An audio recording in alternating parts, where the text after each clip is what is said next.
My friends, it's your friend Dr. Yazama Damas. When I was growing up, we used to live in a community where people used to go and worship a tree. There was a huge tree somewhere. So they would come and throw eggs, they would put eggs down there and put money and worship the tree. And when they leave, I and some other boys, we would go and get the eggs. We buy cooking oil with the money they left there and we fly. We ate. Actually, in Uganda, we call it Rolex. It's chapati and eggs rolled together. We could call it Rolex. So we would make our Rolex and we used to enjoy it so much. And then one time I went to visit a friend of mine. They were living near a river, and people used to come and worship, that they are worshiping that god, and then they would get a goat, throw it in the river, and pour in rice and some maybe soda, kinda. And immediately they leave, we would dive. I told these guys, no, there's nothing wrong with the meat.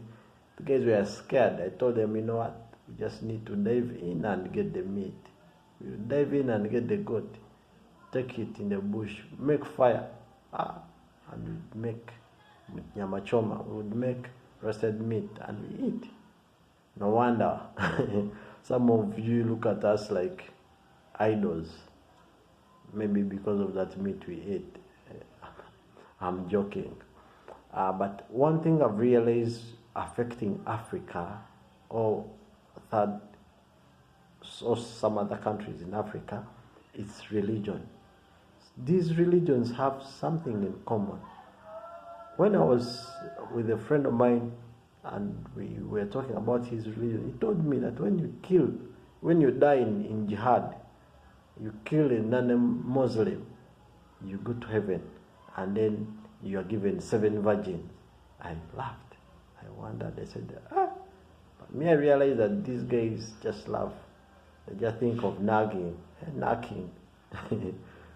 And then when it comes to Christianity also, I laugh. I always listen to guys on the radio calling on a radio station. They call telling the guy preaching that they have little money for school fees and their children are about to go back to school.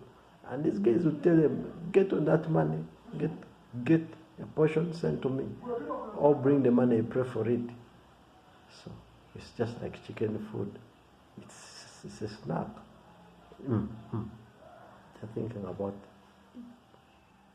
chewing your money. But I want to bring the money. So a seed, kinda. No wonder. At times they call us. This thing has disturbed me. But later I realized it's biblical. They call us their flock. That this is my flock.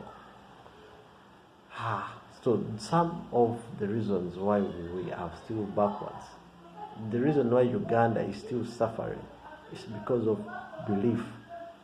Actually, I realize if we had the chance and idiots were wiped off Uganda, the next generation will have peace.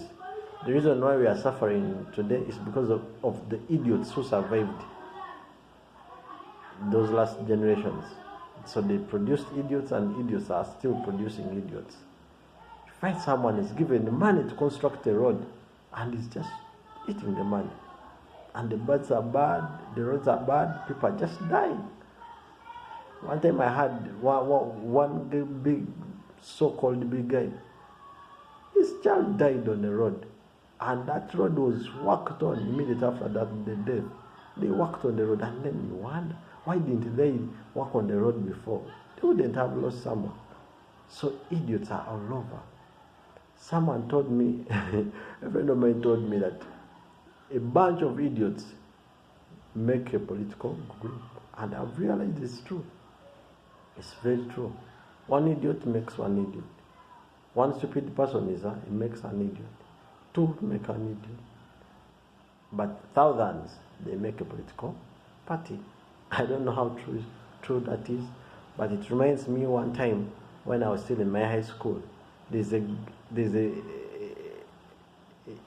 there's a politician who contested to become a mayor, and he told them that every day people will be going back with the kavera, with a polythene bag having bread, a liter of milk, and blue band kinda, and people clapped and were happy and voted him. But I never saw anyone going back with the kavera of bread. So all the politicians just come to lie and people vote. Why? Because they're idiots. They're total idiots. So that's how life is. So we have to change our thinking to make Africa better. Without that, it's not going to work. And even sometimes I'm in churches and I hear guys speak. The one who says the loudest amen will get the biggest miracle. And then you find guys shouting, amen! That's the biggest. The bigger the amen, the bigger the miracle they get. Idiots on the pulpit everywhere. So until we change our mindset, there's nothing wrong with Uganda, there's nothing wrong with Africa. It's the problem is religion and politics. Politics has played a very big role in making our people poor. So those are some of my points I see. Tell me, what do you think? I've never seen a madman going under a transformer. So these guys understand. They eat money, and when they fall sick, they're taken to America or India, and then they waste our taxpayers' money, bring them back, because they have to charter an airplane to bring the dead body. Can you imagine? So today, think better.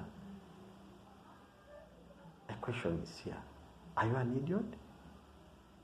Or you understand? Don't let the pulpit preach you into stupidity. Or your mosque or what. Let's try to understand and think better. I always tell you, 90% of people you see around the street don't understand by themselves. Someone is understanding for them. I remain your friend. I'm very annoyed. Dr. Yazama Damas. Be blessed.